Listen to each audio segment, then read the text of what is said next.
¿Qué es lo más importante en esta vida? ¿Un propósito? ¿Una identidad? ¿Qué somos de nosotros sin un nombre? ¿Simples entes maquinando quizá la contribución de algo mayor? ¿O solo un existir intrascendente?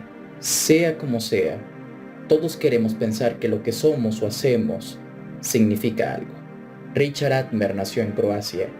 Siendo el tercero de 5 hermanos, no la tenía fácil para competir por la atención de sus padres, quienes tampoco lo tenían tan en cuenta por no ser el más listo, ni el más responsable, aplicado o tan siquiera el más apuesto. Pero él sabía que tenía algo especial que ofrecer para destacar. Debía compartir un amor inmenso por el espectáculo. Y así lo hizo. Aunque dudosos de esto, sus escépticos padres apoyaron su noción de mudarse a Sendoria, donde según él, reconocerían su grandeza. Siendo la ciudad más grande, poblada y desarrollada del mundo, con gente nueva llegando todos los días con cosas interesantes que ofrecer, Richard de nuevo tuvo dificultades para resaltar, siendo solo otro aspirante a tan siquiera subsistir en un sitio que ya parecía haberlo visto todo, y que no sería para nada fácil encantar.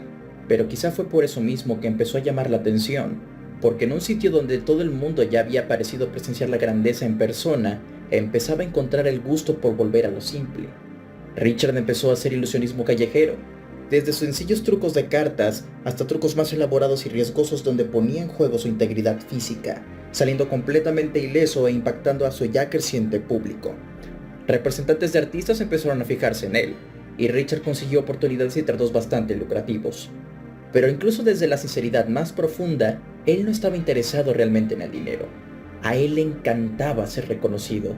Por ende, salió realmente beneficiado de su agente, quien usó la mayor parte de sus ganancias para promocionar sus presentaciones, las cuales con el pasar de los meses atraían a más y más gente, pues los trucos eran cada vez más osados.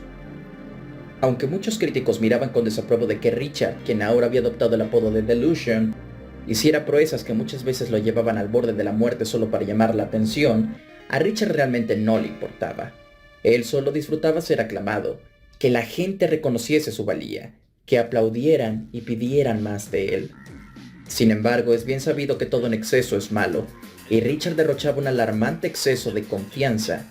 Tras un truco donde pretendía atravesar aros de fuego sin saltar ni uno, dando una coreografía de pasos exactos que había practicado arduamente para salir ileso, mucha gente empezó a salir del teatro, por razones diversas, bien porque a unos les surgieron compromisos de último momento, bien porque quizá las condiciones del teatro no eran óptimas y algunos se sentían sofocados por el humo del fuego, o bien porque algunos no querían ver el potencial desastre que ese desquiciado show pudiera derivar, y quizá estaban en lo correcto. Richard, al ver que su público empezaba a marcharse, se dejó consumir por primera vez por los nervios, y calculó mal un paso que provocó que uno de los mecanismos se desviara a las cortinas, provocando un terrible incendio. Por fortuna y gracias a los esfuerzos de los bomberos y a personas con mucho valor, no hubo heridos.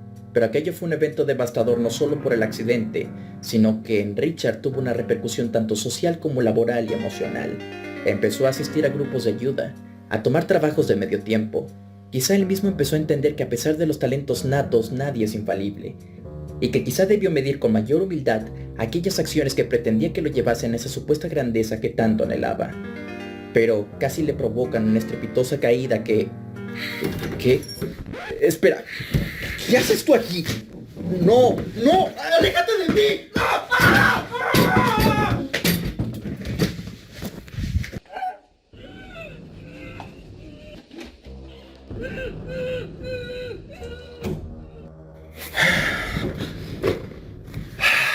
Muy bien, muy bien. Aclaremos las cosas desde una perspectiva más objetiva, ¿les parece? Así que no esperen otra historia lacrimógena como la de otros tarados que lloraban por ¡Ay, no! Mi esposa muerta. ¡Ay, no! Mis pobres hijos. ¡Ay, no! El chico que me gustaba. ¡Es hora de contar una historia de verdad, carajo! Bien, dame un segundo en lo que tomo un lápiz. Listo. Ahora, todo iba en orden. Todo estaba saliendo según lo tenía planeado. Pero la gente, quizá en su limitada capacidad de apreciar el verdadero arte escénico, se sintió algo intimidada. Todo hubiera terminado bien si no hubiesen gritado. Las cortinas no eran el problema, eran ellos que no dejaron que todo terminara como debía. Las noticias. Las noticias que transmitieron esa noche fueron realmente insultantes. En la catástrofe registrada en el Teatro Reykjavik en Centuria se confirmó que a pesar de la magnitud del incendio no hubo heridos.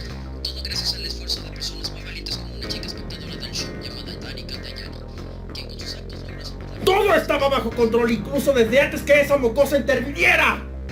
¡Maldita sea! Cada noticia que veía en la tele o en internet, cada video, meme o publicación que veía no paraba de mencionar a esa tonta tortillera, quien solo tomó ventaja de la situación. No hubo artículo en ningún periódico que tan siquiera se mencionase mi nombre. El maldito idiota de mi manager dijo que habló con gente para evitar asociar mi nombre con la tragedia.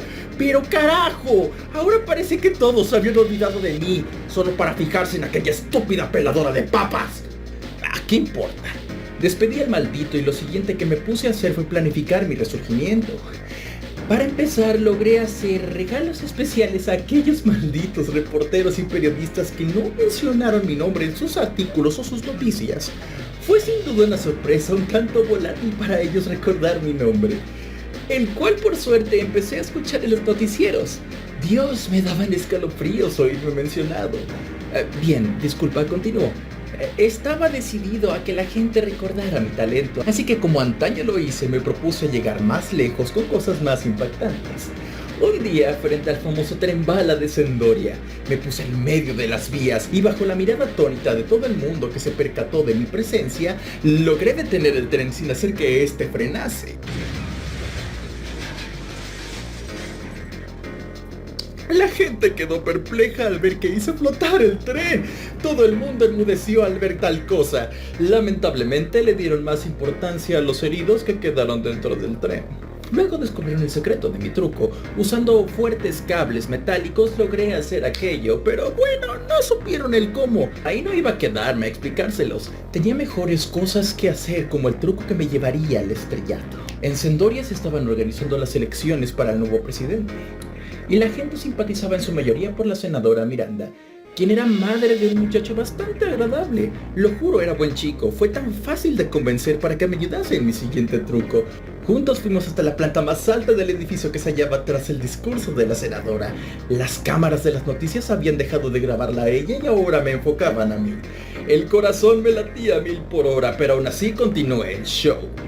Yo presenté a mi voluntario, pero la gente parecía bastante ansiosa por el truco, tanto que escuché al guardaespaldas de la senadora gritar: ¡Suelta al chico, maldito lunático! Y yo hice lo que el público me ordenó. Él cayó por 20 pisos, pero no teman. Lo hizo a salvo sobre un inmenso tanque de agua que había colocado cuidadosamente ahí. Todos parecían aliviados, parecía que iban a sacarlo de ahí, pero luego se toparon con la siguiente fase del truco. El tanque muy de repente estaba sellado con una tapa de vidrio blindado, sin que nadie supiese el cómo había llegado ahí. ¡Oh cielos! Fue tan increíble. El guardaespaldas volvió a gritarme otra vez preguntando: ¿cómo abrimos esta cosa? Y yo, como todo un profesional, solo atiné a decirle: un buen mago nunca revela sus secretos. Y procedí a seguir planeando mis siguientes actos. Estaba emocionado por pensar que ahora nadie en Sendoria olvidaría mi nombre desde ese día.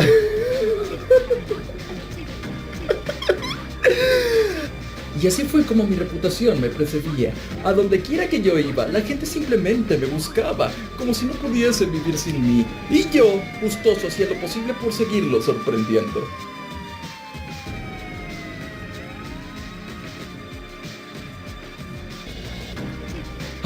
Ver mi nombre en las tendencias con más de 10.000 publicaciones que no paraban de aludir mis proezas. El ver mi nombre en los periódicos, el saber que la gente volvía a saber quién soy.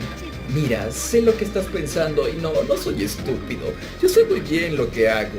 Por ende puedo decirte sin tapujos que estoy orgulloso de hacerlo. Pues reyes y emperadores ha habido muchos en la historia, pero como yo, solo habrá uno. ¿Qué importa si soy odiado? ¡Si mi nombre están gritando! No existe tal cosa como un propósito en la vida. Solo existimos, hacemos y un día ya no estamos. Así que, ¿por qué no hacer algo que signifique algo para alguien? Bien lo dijo un gran artista una vez: es mejor arder que apagarse.